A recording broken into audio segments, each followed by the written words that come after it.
Hello साथीहरू, let's go अमरसिंहको मेला together. हामीले चाहिँ अलिकति तल नै स्कुटर पार्किङ गरेर चाहिँ हामी हिँड्दै हिँड्दै गयौँ। मेलामा चाहिँ ठिकै ठिकै मान्छेहरू थियो। अनि यदि हजुरको सानसानो बेबी छ भने आइडेन्टिटी कार्ड लिएर जानु होला, 50% डिस्काउन्ट हुन्छ। अनि हामी चाहिँ टिकट लियौँ, हामी चाहिँ फुल तिर्यौँ आइडेन्टिटी कार्ड लानै बिर्सेर। अनि भित्र गएको लास्ट इयरको जस्तै थियो डेकोरेसनहरू। अनि सुरुमै गाडीको स्टल देख्यौँ, तर हामी चाहिँ त्यो त छिरेनौँ किनकि हामीले किन्नै छैन। सो हामी चाहिँ भित्रभित्र हेर्दै गयौँ। तरकारीको स्टल पनि रहेछ।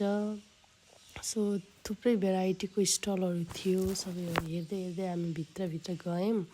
थुप्रै थियो, डलहरू यताउति थियो। अनि जस ठिकै रमाइलो भइरहेको थियो। अनि हामी चाहिँ सिरक अनि सिरानीहरू पनि हेऱ्यौँ कि किन भन्दा अलिक सस्तो पाउँछ भन्ने सुनेको थिएँ। बट प्राइस त बाहिरको जस्तै लाग्यो मलाई। अनि भित्र गएको हाम्रो प्यारी भान्जी अनि नन्दहरू भेट्यौँ। अनि तिनीहरूसँग एकछिन चिटच्याट गऱ्यौँ, तिनीहरू फर्कियो, हामी अझै भित्र गयौँ। अनि नेवारी डिस्को स्टल रहेछ। अनि हामी चाहिँ ट्राई गऱ्यौँ, केटाकेटीलाई पनि ठिकै लाग्यो, मलाई पनि ठिकै लाग्यो। अनि त्यो खाएर चाहिँ हामी भित्र गयौँ। आज चाहिँ सिङ्गर राजु लामा आउनुभएको रहेछ। अनि हामी चाहिँ एकछिन गीत सुनेर इन्जोय गऱ्यौँ। अनि केटाकेटीलाई भोक लाग्यो भनेर चाहिँ हामी खाजा खाएको थियौँ। अनि मोमोहरू खाएर चाहिँ एकछिन बाहिर निक्लेको थियो।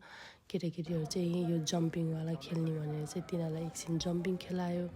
यो खेलेपछि तिनीहरू छोड्नै मान्दैन। अनि एकछिनसँग खेलायो, साँझ हुन लागेको थियो। अनि चाहिँ हामी अब चाहिँ घर फर्किन पऱ्यो भनेर भनेको। केटाकेटीहरूले फेरि आइसक्रिमको दोकान देखिहाल्यो। अनि त्यसपछि फेरि आइसक्रिम खान्छु भनेर तिनीहरूलाई एकछिन आइसक्रिम खुलायो।